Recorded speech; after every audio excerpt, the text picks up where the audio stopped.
역사의 각을 잡다, 역사를 바라보는 눈, 히스토리 앵글 희글에 오신 것을 환영합니다. 자, 오늘은 84년 동안 차가운 바다 밑에 묻혀 있는 강제동원 피해자 유골에 관한 이야기입니다. 굉장히 슬프고 무거운 주제인데 여기서 또 우리가 희망을 발견할 수 있다고 합니다. 도대체 어떤 이야기인지 자, 오늘 동북아 역사재단 남상구 연구위원님과 함께 얘기 나눠보도록 하겠습니다. 반갑습니다. 네, 안녕하세요. 동북아 역사재단의 남상구입니다. 네, 오늘 그 일본 강제동원에 대한 이야기 나눠주신다고요? 예, 맞습니다. 근데 오늘 분명히 그 희망을 주는 이야기가 될 거라고 제가 이제 예고를 해드렸는데 이 가슴 아픈 이야기가 어떻게 희망으로 바뀔 수 있는지 한번 차근차근 이야기 진행해 보도록 하겠습니다. 그럼 오늘의 히스토리 띵은 무엇인가요? 바로 이겁니다. 유골을 들고 있는 한 분의 사진인데 뭐죠? 84년 만에 바다 및 차가운 사고 현장에서 꺼내온 피해자의 유골을 들고 있는 조세이 탄광 수몰 사고를 역사에 새기는 모임 공동대표 이노우의 요꽃입니다. 84년 전에 도대체 어떤 사고가 있었길래 대체 무슨 사연이 있었던 건지 제가 천천히 다 설명을 드리도록 하겠습니다. 자, 그럼 첫 번째 앵글 키워드 공개하겠습니다. 첫 번째 키워드는 바로 검은 다이아몬드입니다. 우리가 흔히 검은 다이아몬드 석탄을 얘기하는 거 아닌가요? 네, 맞습니다. 석탄은 근대 산업혁명 이후 공장을 돌리고 선박을 움직이는 아주 중요한 연료였습니다. 이후에 석유가 나옵니다. 하지만 일본은 대부분의 석유를 수입에 의존했기 때문에 석유가 나온 다음에도 아주 중요한 연료였습니다. 큰 돈벌이도 됐었죠. 그래서 검은 다이아몬드라고 했었습니다.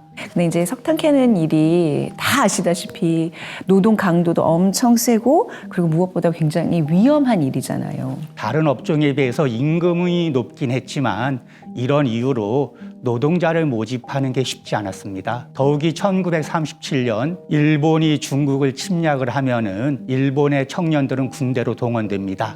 일본 내에서는 점점 더 노동력이 부족해졌죠. 그런 인력난을 해결하기 위해서 이 조선인들을 동원한 거잖아요. 예, 맞습니다. 처음에는 기업이 조선에 가서 할당받은 지역에서 모집을 했습니다. 그런데 이게 잘 안 되니까 조선 총독부하고 관청의 협력을 받아서 모집을 합니다. 그러다 결국 마지막에는 국가가 직접 나서서 동원하는 징용 방식으로 바뀌게 됩니다. 그 동원되는 사람 입장에서는 어찌됐든 다 강제성이 있는 건데 이제 일본 정부는 회사에서 모집하거나 이 관이 알선했기 때문에 강제성은 없다라고 주장을 하고 있는 거잖아요. 그죠? 네, 맞습니다. 네. 역사학 연구회라는 일본의 역사계의 대표적인 단체가 있는데 여기에서 성명을 발표합니다. 모집 방식은 3단계지만 모든 단계에서 조선 총독부와 경찰이 관여해서 본인의 의사에 반하여 강제적으로 동원했고 엄중한 감시하에 가혹하고 위험한 노동을 장시간 강요했으며 민족 차별이 존재했다는 것이 지금까지의 연구로 분명해졌다. 그런데 일본 정부는 이러한 성과를 무시하고 강제동원의 역사적 사실을 자의적으로 축소하고 있다고 비판합니다. 이 모집이 강제였다고 좀 증명해주는 자료들도 있을까요?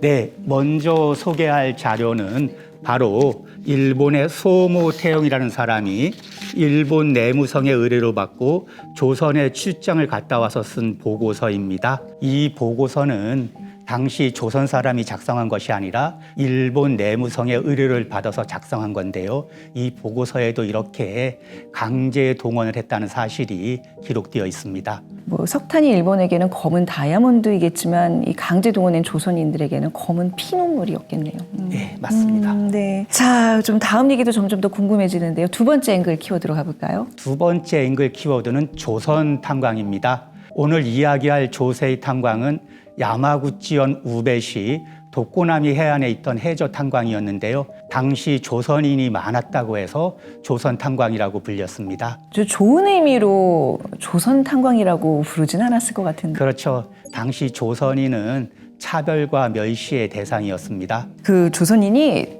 어느 정도 됐었나요? 조세이 탄광은 커다란 탄광은 아니고 중소형 탄광인데 야마구치 현에서도 조선인을 가장 많이 동원한 곳이었습니다. 다른 탄광은 조선인 비율이 10% 내외였는데요. 조세이 탄광은 75%가 조선인이었습니다. 아니 조세이 탄광에서 유독 이렇게 조선인들을 많이 동원한 이유가 있어요? 조세이 탄광은 노동 조건이 가혹하고 위험하다는 소문이 나서 일본인들은 잘 안 가려고 했다고 합니다. 그러니까 정말 이런 사실 숨기고 인건 비싼 조선인들을 이제 막 동원한 건데 대략 몇 명 정도 됐어요? 정확한 자료가 남아 있는데요. 1939년부터 41년까지 1630명을 동원할 계획이었습니다. 그런데 실제로는 1941년 10월 말까지 1162명을 동원했습니다.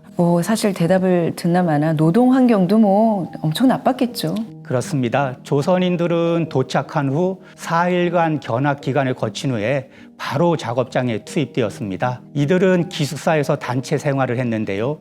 증언에 따르면 기숙사 밖에는 3m가 넘는 그 울타리가 있었고 기숙사는 입구자 형태였는데 출입구가 한 개라서 여기를 감시원이 늘 감시했다고 합니다. 아니 모집이라면서 뭐 이렇게 살벌하게 감시를 했대요? 도망자가 많았기 때문입니다. 1939년 10월 경찰 자료가 있는데요. 이 자료를 보면은 238명을 동원했는데 도중에 17명이 도망쳤고 추가로 2명이 도망을 가려다가 발각이 됩니다.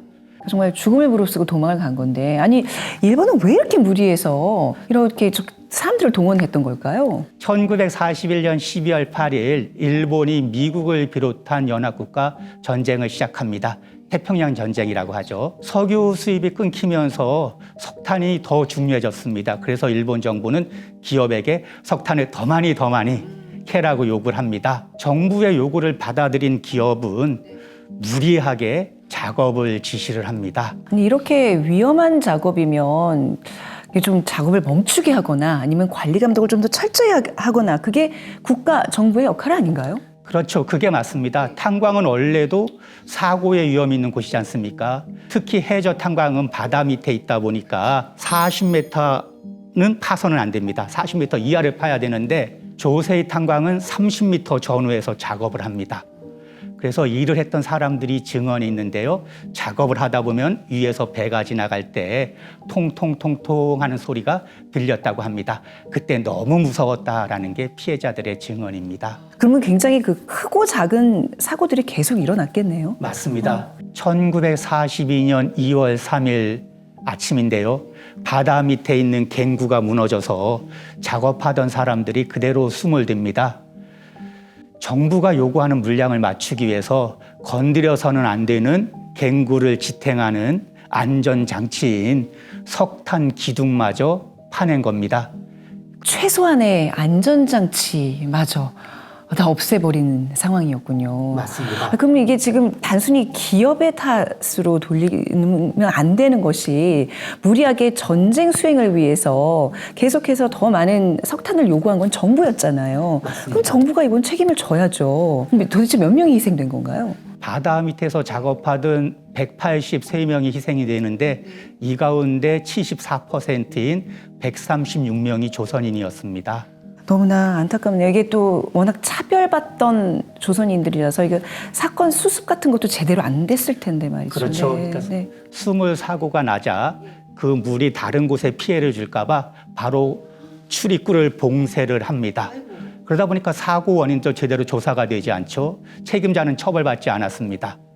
더 큰 문제는 조선에 있던 유족들에게 이 피해 사고 사실조차 제대로 연락을 하지 않았다는 겁니다. 끝까지 인명을 구출하려는 노력도 기울이지 않았다는 얘기잖아요, 지금. 그렇죠. 사람보다는 석탄이 더 중요했던 거죠. 이 소식을 또 전해 들은 사실 전에 듣지도 못한 유족들 입장에서는 얼마나 답답했을까요? 그러니까 아버지가 남편이 일본으로 끌려갔는데 연락은 안 오고. 행사가 확인이 안 돼요. 맞습니다. 아유, 네. 자, 이쯤에서 좀 마지막 키워드 예. 소개해 주시죠. 네. 마지막 키워드는 기억과 책임입니다. 아니, 지금 들으면 들을수록 이렇게 억장이 무너지는 너무 우울하고 너무 슬픈 이야기인데. 근데 아까 이 이야기를 통해서 희망을 전해주신다고 하지 않으셨나요? 네, 맞습니다. 당시 언론은 전쟁 중이라고는 하지만 183명이 희생된 대형 사고였는데 아주 짧게 보도하는 데 그칩니다. 사실상 사건이 은폐됐습니다. 그리고 45년 전쟁이 끝나자 조세희 탄광은 문을 닫습니다. 이렇게 스물 사고는 사람들의 기억에서 완전히 잊혀지게 됩니다. 박사님, 그러면 점점 희망에서 지금 멀어지는 거잖아요. 희망이 도대체 있긴 있는 건가요? 있습니다. 바로 조세희 탄광이 있던 우베 지역의 시민들인데요. 먼저 향토사학자인 야마구치 타케노부라는 분이 1976년에 우베 지방사 연구라는 잡지에 글을 발표합니다. 그리고 조선인 희생자의 존재를 처음으로 알렸습니다. 그는 1991년 3월에는 조세희 탄광 수몰 사고를 역사에 새기는 모임을 결성을 합니다. 일본인이 주도를 했던 거군요. 이 모임이 결성된 뭐 계기가 있었어요? 네. 탄광 부지에 조세희 탄광 순난자의 비가 세워지는데 여기에는 조선인이 희생됐다는 이야기는 없었습니다. 뭐라고 써 있었냐면은 편안히 잠들라 탄광에 남아요. 아주 뭐라고 해야 됩니까? 슬픈 이야기가 아니라 탄광의 남아들이 열심히 일을 하고 사고를 당했다. 이런 비가 세워졌습니다. 죽음을 미화하는 비였군요. 예, 맞습니다. 이래서는 조선인이 편히 잠들 수 있겠느냐, 나중에 후세 사람들이 이 역사적 사고의 내용을 알 수 있겠느냐, 망각할 수밖에 없다, 잘못 알 수밖에 없다. 이래서 이 모임을 만들게 됩니다. 모임의 그 계기가 굉장히 좀 특별하네요. 네. 그렇죠. 이 모임은 처음 만들 때 뭐라고 하냐면은 우리들은 조세희 탄광 수물 사고로 사망한 사람들의 이름과 왜 아직도 많은 조선인이 바다 밑에 잠들어 있는지 그 역사적 경위를 사죄의 의미를 포함해서 역사에 새기고자 한다. 단지 그뿐이다. 이것은 지금 여기에서 우리 일본인이 해야만 할 의무와 책임이다라고 밝힙니다. 이 모임은 이제 구체적으로 어떤 활동을 또 진행하게 되나요? 먼저 명부를 발견하고 명부를 토대로 해서 희생자 주소로 편지를 118통을 보냅니다. 그러자 한국에서 17통의 답장이 왔습니다. 다음해인 1992년에는 이러한 사고 사실을 앓은 유족들이 일본 장생 탄광 희생자 대한민국 유족회를 결성합니다. 그리고 93년부터 일본 시민 모임이 한국 유족을 초청해서 매년 2월에 추도식을 개최하고 있습니다. 그리고 2013년 2월에 추도비를 건립하는데 추도비에 한국 조선인 강제 연행이라고 명확하게 적습니다. 일본인 스스로가 인정을 하는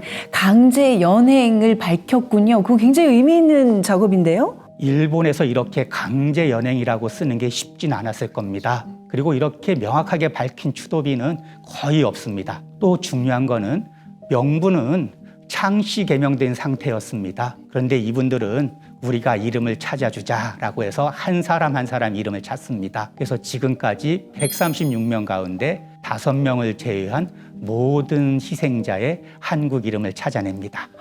되게 가슴 뭉클한 이야기네요. 한국인의 이름을 찾는다는 거 굉장히 의미 있는 작업이고, 진짜 말씀하신 것처럼 정말 슬프고 힘들었는데, 갑자기 희망을 얘기해 주시니까 너무나 마음이 따뜻해집니다. 근데 지금 이 모임은 계속해서 지금 이루어지고 있는 건가요? 예, 활동을 맞습니다. 하나요? 2013년까지는 목표가 추도비를 건립하는 거였는데 추도비를 건립하지 않습니까? 그래서 우리 모임을 계속해야 돼라고 생각을 했는데 한국에서 오신 유족이 우리는 추도비도 중요하지만 차가운 바다 밑에 계신 부모님을 꼭 모시고 고향으로 돌아가고 싶다라고 이야기를 합니다. 그러자 시민 모임이 그러면 우리의 목표는 이제부터는 유고를 직접 찾아서 고국으로 돌려보내는 겁니다라는 것으로 한 단계 더 높게 설정을 하게 됩니다. 목표를 딱 설정하면 뭔가 이 모임은 해내는 집단 같아요. 네. 맞습니다. 네. 정말 대단한데요. 유골 발굴을 위해서 2018년부터 먼저 일본 정부와 교섭을 합니다. 그리고 19년부터는 한국 정부와도 교섭을 합니다. 그리고 2024년 2월 3일 열린 추도식에서 매몰된 갱의 입구를 시민의 힘으로 열어 유골의 준재를 분명히 하자라고 결정하고 7월 15일부터 갱구를 발굴하고 잠수조사를 위한 모금을 합니다. 마침내 9월 25일 노동자들이 드나들었던 조선인이 드나들었던 갱구의 출입구를 발굴을 합니다. 그 25년 8월 25일하고 26일 마침내 어두운 바다 밑에서 유골 4점을 발굴하는 데 성공을 합니다. 그리고 금년 2월 6일부터는 다시 유골 발굴을 시작을 합니다. 유골을 발굴하는 데는 사실 많은 비용이 들고 갱안에는 많은 장애물들이 있어서 그걸 치우는 노력이 필요합니다. 근데 이 많은 비용을 정부에서는 한 푼도 지원받지 않고 바로 시민들이 한 푼 한 푼 모아서 그 비용으로 모든 걸 해결했습니다. 이 시점에서 박수 한번 그렇죠. 크게 보내드려야 될 것 같아요. 네. 너무나 대단하고 감사한 일이고 의미 있는 일 하고 계십니다. 이분들에게 유골은 어떤 의미일까요? 이분들은 말합니다. 유골은 뼈에 불과하다. 그런데 그 차가운 바다 밑에서 암흑에서 끄집어내서 빛을 비추고 살을 붙이고 희생자의 존엄을 부활시키는 것이 우리의 목표다라고 이야기를 합니다. このご遺骨をきちんとこの方々のふるさとにお返しすること、それが今日本政府に課せられている私は誠意責任ではないかと。 정말 인간의 존엄이 무엇인지 정말 온몸으로 실천해주고 계신 고마운 분들입니다. 자, 오늘의 희글 포인트 정리해 주시죠.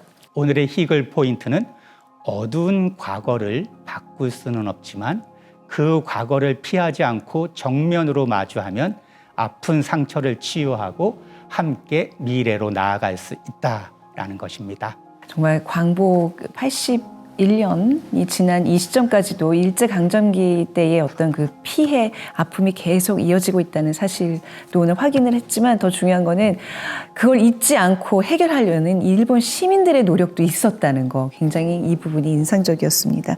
오늘 귀한 시간 내주신 남상구 연구위원님 말씀 잘 들었습니다. 아주 희망적이었습니다. 네. 감사합니다. 네, 감사합니다. 자, 히스토리 앵글 오늘 준비한 소식 여기까지입니다. 여러분의 구독, 좋아요, 그리고 댓글 계속 기다리고 있겠습니다. 오늘 함께해 주셔서 고맙습니다. 안녕히 계세요. 안녕히 계세요. 댓글 부탁드립니다.